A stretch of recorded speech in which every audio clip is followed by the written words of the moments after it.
You have a superstorm damaged house in a flood zone. If you haven't the wherewithal to completely elevate it, renovate it, or rebuild, do you cut your losses and sell? And if so, what should you and your prospective buyer know before sealing the deal?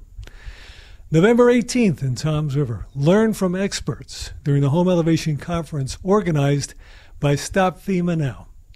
It'll be at Aqua Blu, just a stone's throw from the Mathis Bridge at the tip of Route 37 in Toms River. With us at this moment is a man you've come to know here at WOBM, the organizer of Stop FEMA Now from Seaside Park, George Kasimos. You are still at it 5 years later, George.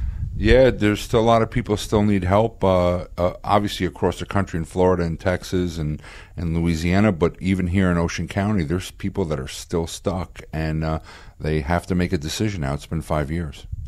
Now, this conference will work specifically on elevations, or will anything else be involved? It'll be on elevation, it'll be on new homes, it'll be on substantially damaged, it'll be on financing of those, and really what do you have to do? Because the deadline is approaching. It's only a few months away. You are required to raise your home if you're substantially damaged. So, you got to get all this information to make the most cost-effective decision for your home. Okay, now let's define substantially damaged so that people understand what range they're in. Well, it's not just substantially damaged; it's also substantial improvement. So, for instance, the value of your home. So you have the land and the structure. We're talking about the sticks and the bricks, the structure. So if you have a $500,000 piece of property and the land's worth $300,000 and the home is worth $200,000. It's that we're talking about, that $200,000. So if you have over $100,000 worth of damage, or you're doing a renovation more than $100,000, you are required to raise your home at that point. And what is the deadline exactly? It's a few months. It's October next year, so you only have a few months left. It was originally 4 years after Superstorm Sandy, and they gave us a 2-year extension, and we just had the 5-year anniversary just last month, so you have less than 11 months to get there. Okay. I've been fleeced by a contractor. I lost a lot of money. I can't get it back. I didn't get a big settlement from the government. My insurance company didn't help. How much trouble am I in? You're in a lot of trouble because, number one, you're paying rent and you're living there, number one. But number two is, how do you finance it? How do you get over that hump? And you might be in the rent program and you got stuck, or you might just be a second homeowner, or you might not be in any program and you have to get over that hump and raise a home. And those are the questions that we answer for you specifically, because everybody, depending on how much equity you have in your home, depending on can you get financing for it, or maybe a contractor will eat some of it until you get to the end of the job and then refinance it. So there's a lot of options to get you over the hump. If you haven't rebuilt or raised your home by now, you need help, and we're here. This is the final push to get everybody over the hump. What is the general cost of raising a house? Is there a framework for that? If you go to New York City, it's well over $500,000. In New Jersey, it's between $150 and $250, depending on where you go and what you do. Do you need helicals? It's going to be on the $250 range. If you have a smaller Ortley home, 1,000 square feet, 1,200 square feet, it'll be around $150. But again, you can get in real cheap and do it cheaper and not get all your bells and whistles. Maybe you're handy or your family can do some of the stuff and get you halfway through. So whatever it is to get you over the hump, we'll give you all the ideas. And some people might just say, you know what, I can't afford it. How do I do to sell it? What is the best way to maximize the sale of the property? And that might be the decision for some people. What are some of the things, say I am willing to sell, what are some of the things that I should be aware of, that the buyer should be aware of, or the prospective buyer, because that's basically damaged property in a flood zone. How do you get any sort of return on it? Especially for the homes, and I've seen this, I'm a realtor and a broker, especially the homes that have been renovated, you must disclose. Everybody, your realtor must disclose, the owner must disclose, everybody must disclose that this home was substantially damaged, and you must raise your home.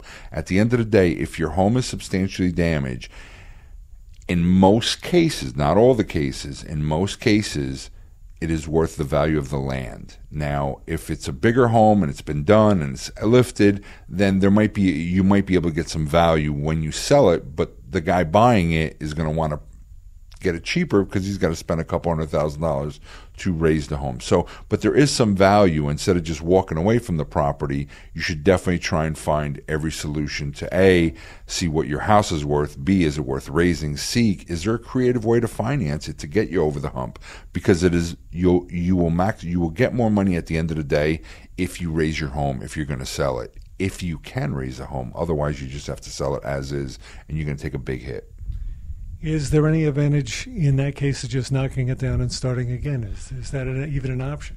Yeah, I mean that is an option, and but you have to go through the tree and think. That if you've renovated your home, it kind of isn't an option because you spent already $150,000 in the home. But if you have a home and you haven't done anything yet after 5 years, it might be cost effective, maybe, to just knock it down and build something right on top instead of just raising it and then rebuilding it. In time, and also finish. It'll be a brand new house. It'll be better insulated. It'll cost you a lot less to keep it cooled and heated at the end of the year too.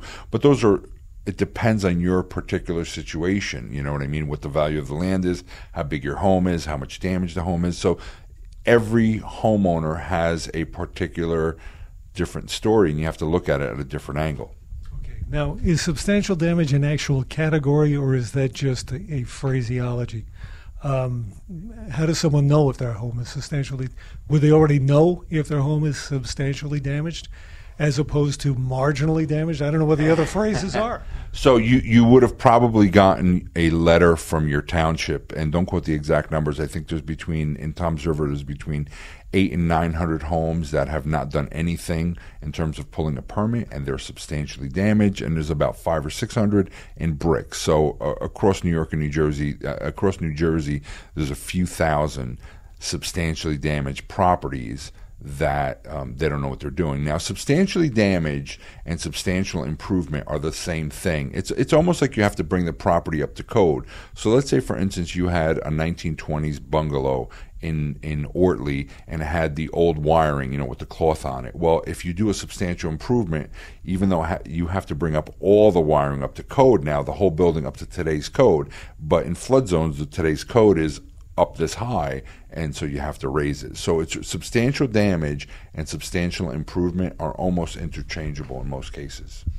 George, who are some of the people who are going to be joining you at Aqua Blu? So we're going to have house raisers, we're going to have builders, we're going to have mortgage folks, we're going to have engineers, so you can kind of ask questions. Professionals that have done hundreds of lifts and new homes in flood zones, and you can ask them and say, hey, what do you think about this? What do you think about this, about your particular situation? And then you can get an answer to make an intelligent decision.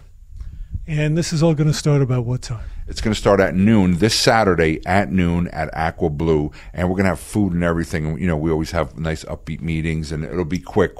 It'll be more Q&A. We'll introduce everybody, give them a couple minutes to talk, and then it'll be Q&A, and then everybody can just ask their own questions. It's really about answering your questions. You have to make that decision, and the time to make that decision is now, and we're going to give you all the information this weekend. George Kasimos, Stop FEMA Now. And if you have a substantially damaged home, this is the place for you to be. Saturday, Aqua Blu, noontime.